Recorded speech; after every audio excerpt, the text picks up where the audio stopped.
Hi, I'm Christopher Dunnigan. This is HandmadeInVermont.com, and today we're talking about the Hubbardton Forge Wisp semi-flush. This is the 12-16-20.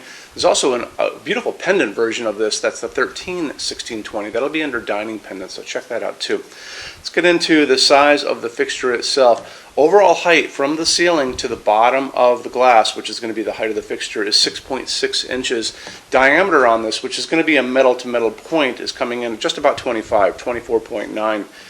The diameter of the glass that's going to be used in this is 18.63, and the height of that glass is 4.28. Little details you want to know. There's going to be a gap between the top of the glass and the ceiling that's coming in about 2.3. A lot of times you guys have questions about that. You know, can I get my hand in there to do a little cleaning with like an old t-shirt or something like that? 2.3 is more than enough space. You can get one of those Swiffers that kind of bend, and you can kind of just do that too. Easy to clean doing that. Okay, so I want to touch on something really important on this. When you look at the installation instructions, and you can see them on our site, it's always over on that side. Midway down, you're going to see a link. It's going to say, click here for installations instructions PDF. So open that up for me. These are the same instructions that are going to be in the box when you get this. And one of the things it says is the first thing you're going to be doing is you're going to be attaching the glass to what's called the decoration. And the decoration is all the wispy parts on the bottom that are beautifully forged. So when you are doing that, and you want to pay special attention to what I'm about to say, so there are little nuts that are going to be on these threaded pieces. You have 3 threaded pieces coming up, and the nuts will already be on them. So you're going to take the nuts off, you're going to carefully put the glass onto the decoration, and then you're going to screw these back down. And you're not going to get them to the point where they're actually touching the glass. You want there to be a little bit of a gap, an air gap, between the top of the glass and the bottom of this nut. And the reason for that is you want it to be resting in there. You don't want to have it so tight that it could crack.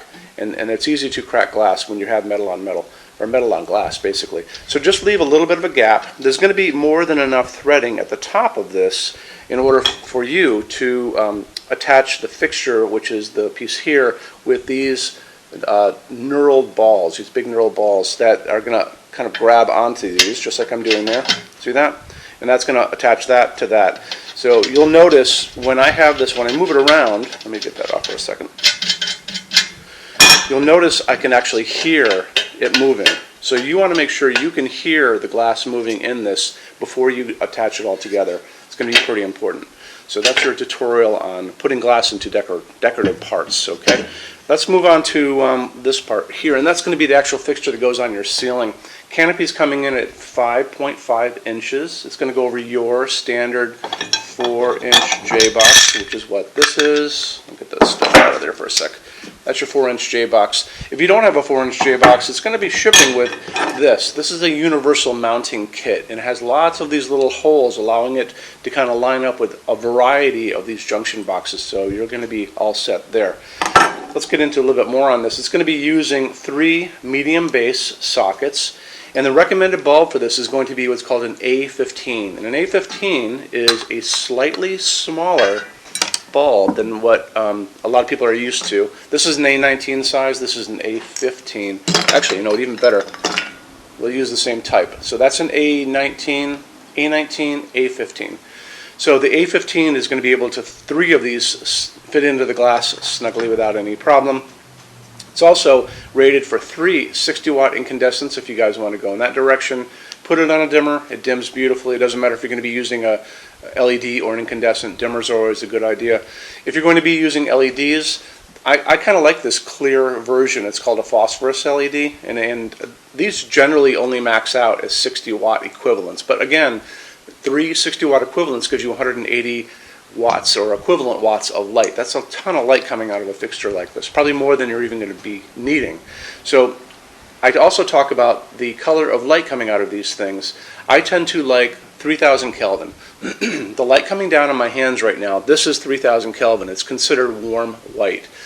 On that whole spectrum scale of light bulbs, LED light bulbs, 2700 Kelvin is super yellow, almost like you're turning down an incandescent bulb and it's very, very yellow, or almost orange. Way on the other side of that spectrum is going to be what's called daylight. And people make a mistake of thinking daylight is like a warm setting sun. It's not. Daylight is a very blue-white light, and that's going to be kind of like a hospital waiting room. So I would probably shy away from that too. That's going to be 4,000, 5,000, 6,000 on the Kelvin scale. Right in the middle of all that is 3,000 Kelvin. So I would recommend you doing a couple things. And you can get these anywhere. I got these at my local hardware store, so it was not in the middle of Vermont, mind you. So we're talking probably one of these clear phosphorus LEDs, okay, to begin with. If you find them dimmable, that's great. If you don't find them dimmable and you're not into dimming it anyway, it's no big deal. And then 3,000 Kelvin is where you want to go to get that nice warm light. So I want to touch on Hubbardton Forge's glass for just a second. Hubbardton Forge's opal glass is not just another piece of white glass. This is actually hand-blown glass. All of their glass is hand-blown.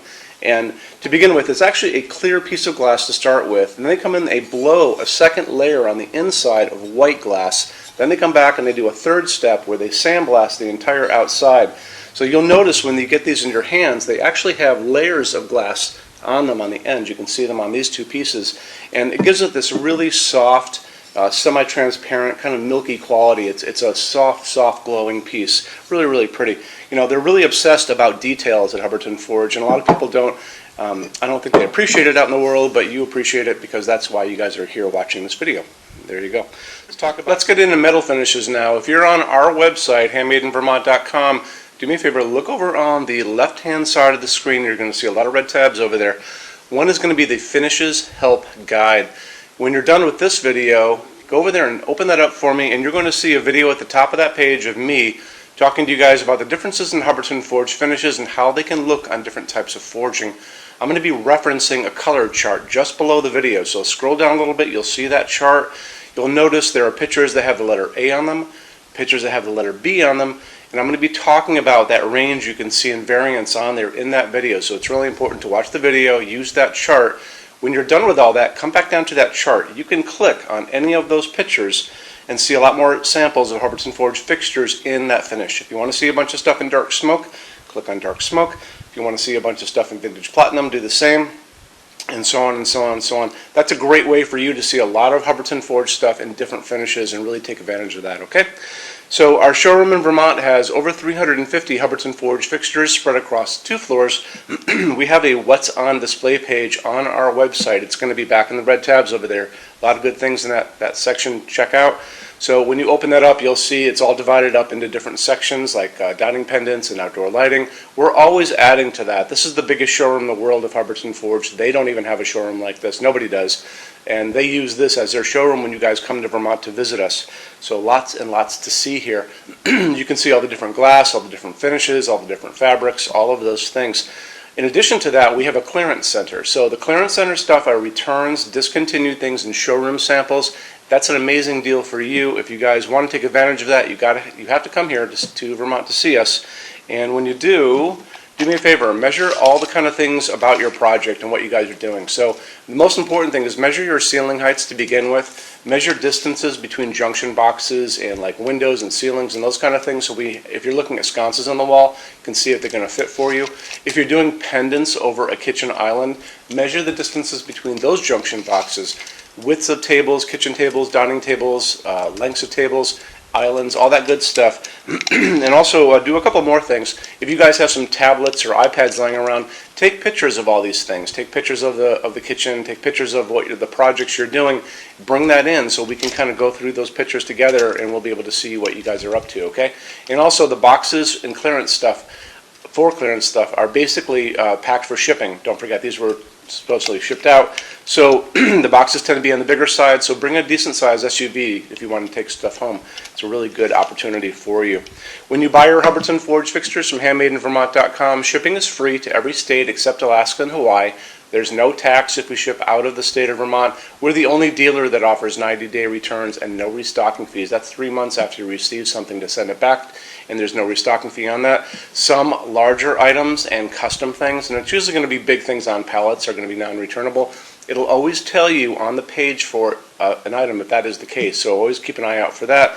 And we also offer a rush program. So to get all these different metal finishes, Hubbardton Forge doesn't stock. They generally take about 3 to 4 weeks to get product out.